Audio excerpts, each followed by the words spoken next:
Chinese Vice-Premier Liu He on Monday chaired a meeting of the country's top team responsible for managing and containing financial and economic risk, the government announced just days before the U.S. is set to impose new tariffs on goods imported from China.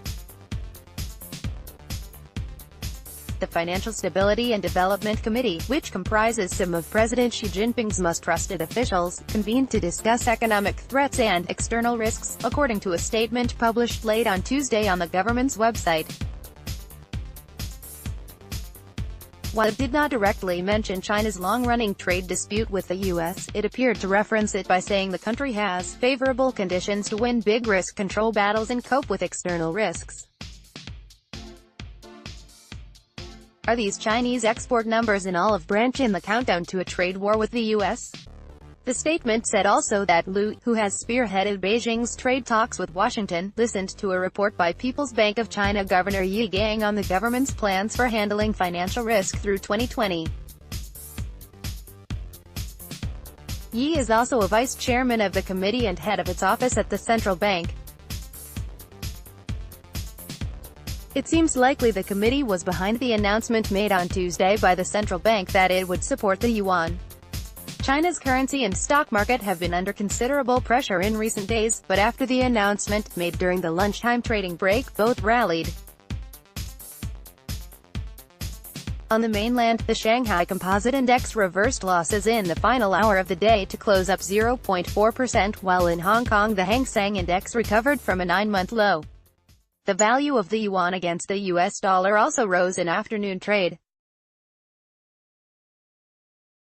Yuan bounces back to end longest losing streak, after PBOC says it will support currency in an unprecedented move. The government statement also identified the other 7 members of the committee. They are, Ding Zudong, a Deputy Secretary-General of the State Council and the group's second Deputy Chairman, Guo Shuqing, Chairman of the China Banking and Insurance Regulatory Commission, Liu Shiyu, Chairman of the China Securities Regulatory Commission, Pan Gongsheng, Head of the State Administration of Foreign Exchange, Han Wenshou, a Deputy Director at the Office for the Financial and Economic Affairs Commission, Lian Weiliang, a Deputy Director of the National Development and Reform Commission, and Liu Wei, a Vice Minister of Finance.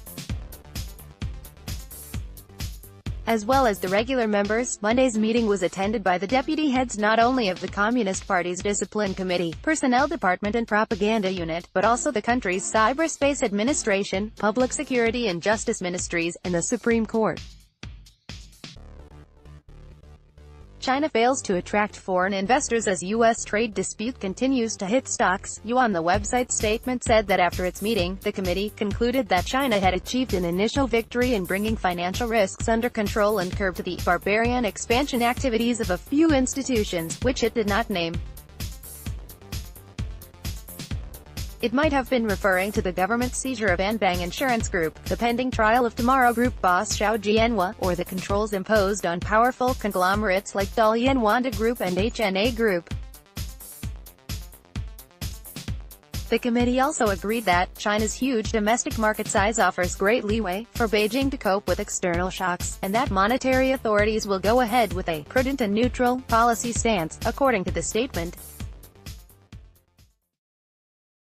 Beijing softens tone on debt crackdown as trade tensions threatened growth. Liao Kun, chief economist at China CITIC Bank International, said the committee's first meeting sent the message that China has some room to move on policy to cushion the possible impact of the upcoming trade war.